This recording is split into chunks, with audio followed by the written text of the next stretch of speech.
నెల్లూరు జిల్లా ఆత్మకూరు టీడీపీలో వర్గ విభేదాలు భగ్గుమన్నాయి. టీడీపీ ఎమ్మెల్యే అభ్యర్థి ఆనం రామనారాయణ రెడ్డి సమక్షంలోనే మాజీ ఎమ్మెల్యే కొమ్మి లక్ష్మయ్య నాయుడుపై దాడి జరిగింది.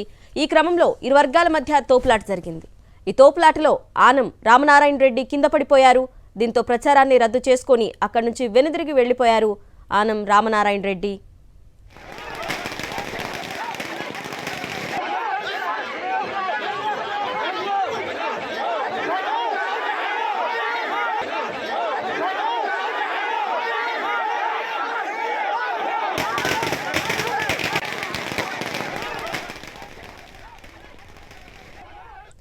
దృశ్యాలు కూడా మనం చూస్తున్నాము. నెల్లూరు జిల్లా ఆత్మకూరులో వర్గ విభేదాలు ఒక్కసారిగా భగ్గుమన్నాయి.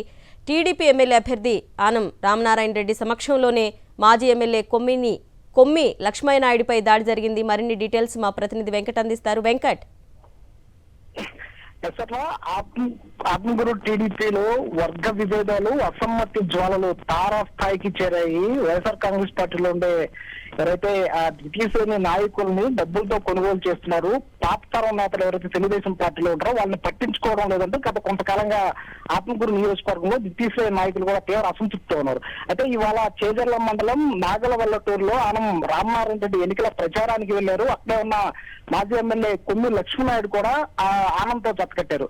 సో వీరిద్దరూ వైసీపీకి సంబంధించిన రవీంద్రరావు ఇంటికి వెళ్తున్న క్రమంలో పాత తరానికి చెందిన కేశవ చౌదరి వర్గం ఒకసారిగా కొమ్మి లక్ష్మీనాయుడు పైన దాడికి పాల్పడింది. సొంతంగా దాదాపు 30 ఏళ్ల తెలుగుదేశం పార్టీలో ఉన్న తమను పట్టించుకోకుండా వైసీపీ నుంచి చేర్చుకున్న వారి ఇంటికి ఎలా వెళ్తారంటూ కొమ్మి లక్ష్మీనాయుడిని దాడికి దిగారు. ఆయనపై పిడిగుద్దులు గుద్దారు. ఈ క్రమంలో అప్పుడే ఉన్న ఆనం రామారెడ్డి మీద కూడా కార్యకర్తలు చొచ్చుకు వెళ్లే ప్రయత్నం చేశారు. ఈ క్రమంలో ఆయన కింద పడిపోయారు. అయితే గత కొంతకాలంగా ఏదైతే ఆత్మకూరు నియోజకవర్గానికి ఆనం రామారెడ్డికి టికెట్ కేటాయించినప్పటి నుంచి కూడా తెలుగుదేశం పార్టీలో తీవ్రంగా వర్గ విభేదాలు ఎక్కువగా ఉన్నాయి. గ్రామ స్థాయిలో తెలుగుదేశం పార్టీ కేడర్ అంతా కూడా ఆ టీడీపీకి యాంటీగా పనిచేస్తుంది.